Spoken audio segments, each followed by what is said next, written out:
Okay, we've got Mia Moore here from the Dallas Community Foundation, and she's going to present all the local scholarship options available to you seniors and early grads.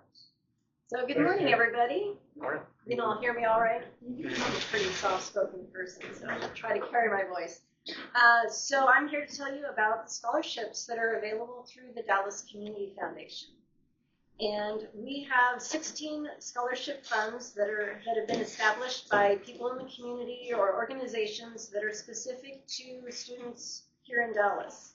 And of those 16 funds, 32 scholarships, up to 32 scholarships, are available every year. So you'll access the scholarship form through the high school website, and they're going to email that link to you.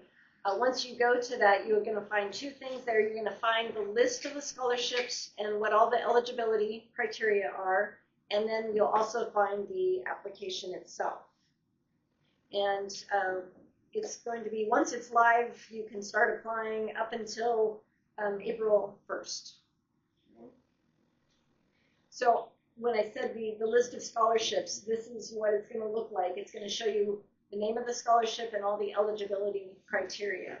So you're going to want to make sure that you read through all that, make sure that you qualify. On the following page on the application, the first page of the application, there's going to be a checkbox. This is what's going to be the first page of the application, and it's the list of all the scholarships, and you will check the ones that you are applying for. And so the main thing that I want you to remember is when you're looking at this page, make sure that you're actually qualifying for the specific scholarship that you're applying for. Some of them, they're specific to a major, they're specific to a college, they may be specific to a GPA. There are some, however, that I'm going to point out, like the Healy scholarship. It says preference given to students that are committed to studying agriculture.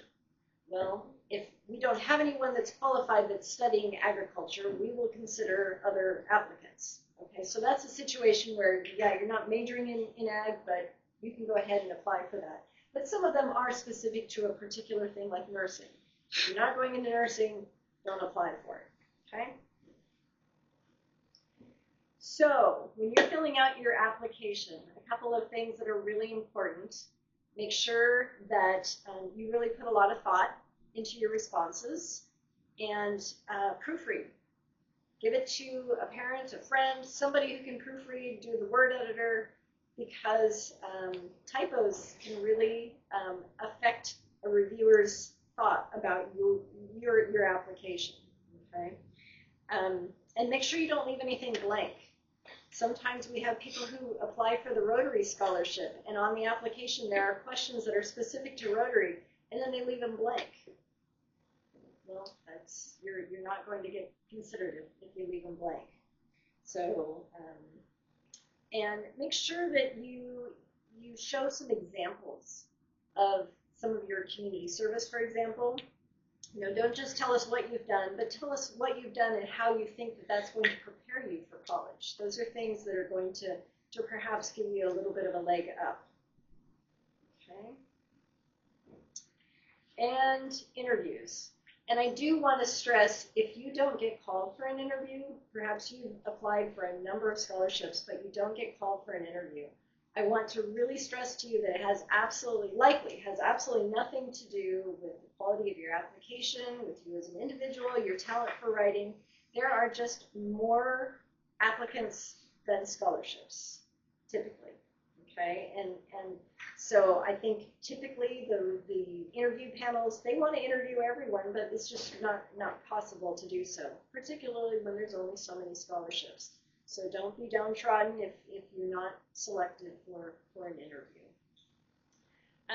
The interviews are short. They're only about 10 minutes. So you're going to want to make sure that you have good prepared responses to questions that you anticipate they're going to ask. The questions are going to be similar to what's on the application. You're just going to want to have that conversation with you. But make sure you're prepared so you can deliver a brief but well thought out response. Dress nicely. Make sure that you're presenting yourself well. that you're confident, but make sure that you are yourself. And if you do use AI or perhaps somebody else to write your responses for your scholarship application, make sure that that's the person you are, okay? Because that's who the review panel is going to expect to see. Sometimes we get a application that's pretty amazing, but then the person that we meet does not really match up to the application, okay? If the idea of an interview makes you nervous, really just think of it as a conversation. I mean, like right now, we're just having a conversation about this, okay? So don't be nervous about it, just be yourself. And as far as the questions, this is something that I think is going to be really important. Go ahead, if you have a cell phone, go ahead and take a picture of this. If you don't have a cell phone and you'd like a copy of this, I will be more than happy to share it with you. But this is some sample interview questions. And when you're preparing for your interview, you're going to want to anticipate what they're going to ask. And what is it that they're looking for beyond just the question itself. Okay? So that's one set of questions. And here's another set of questions. So I suggest you get a photo of that and read through in the italics font, because that's where we're kind of describing what it is that they're looking for. Okay? And at the end, typically they're going to ask you, do you have any questions? Well, of course you want to have some sort of question. You don't want to have no question. And maybe you thought through a question and you have just the perfect question, but somehow over the course of the interview, that question was already answered. So there you are at the end. You have no questions. What do? Well, the easiest, simplest thing to do is just to thank them. Something along the lines of, thank you for the opportunity to meet with you, or thank you for the opportunity to have a conversation about my qualifications and why I'm deserving of this scholarship. Something along those lines, because you just don't want to end the interview with a dead space. Okay?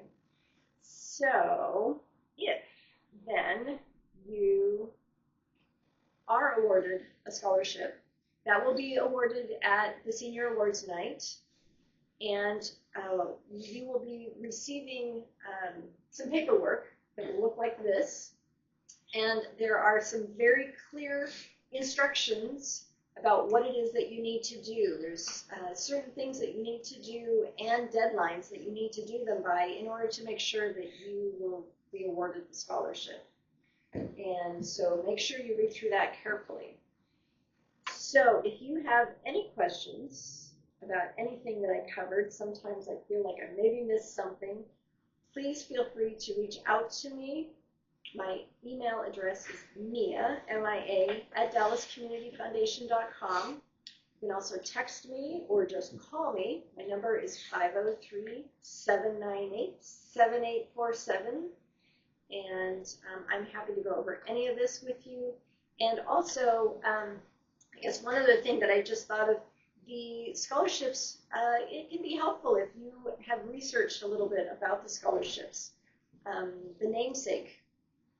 Who's sponsoring this? What organization is sponsoring this? For example, with the Rotary Scholarship, it might be good to talk to a Rotarian to get a little insight on Rotary.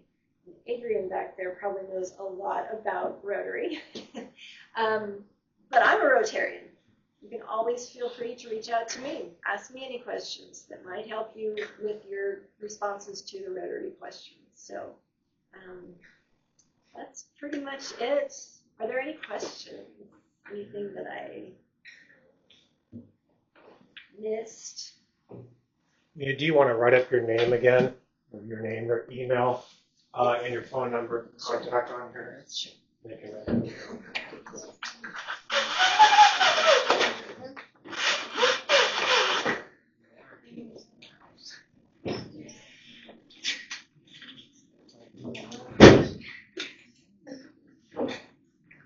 Feel free to stick around, ask questions. I'm passing out a ticket.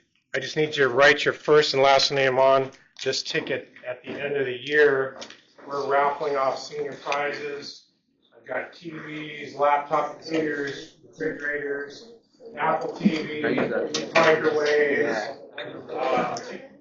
Just write your first and last name, because when you come in here, you get extra. Come and see me, get a ticket, showing your scholarship, you go on FAFSA, prove that you turned in your FAFSA. We need to increase our FAFSA rate. Right now we're sitting at about 28%. So if you haven't done your FAFSA, come in and see me. Let's get that taken care of. That's one of those gift cards to hand out. Nike gift cards. So write your name, first and last, on that ticket, and just put that ticket up here before you take off. Again, hang out if you guys have any questions for me. Okay. Mr. Meisner, anything for the good of the order? Pardon?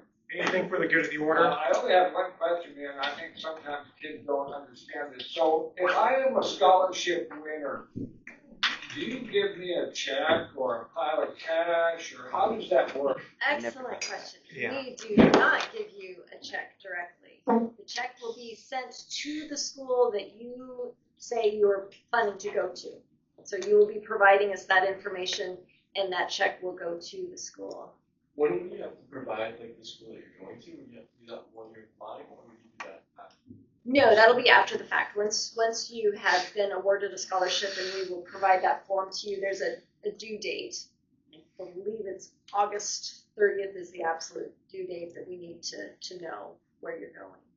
Yeah, typically with scholarships, you'll get a check to the school or to you as a reimbursement after you show that you paid tuition. You can submit that. I've seen it two different ways. Yeah, so. and that's one thing. Sometimes students that are going to Chemeketa through the Scholars Program, their tuition is paid. So we can't just give you a check that you can use for books, but we can send the check to Chemeketa. So anything that can be charged to your Chemeketa account, we can cover. Or sometimes there may be a class that's not covered by the Scholars Program. We've run into that. So you can certainly approach us about that.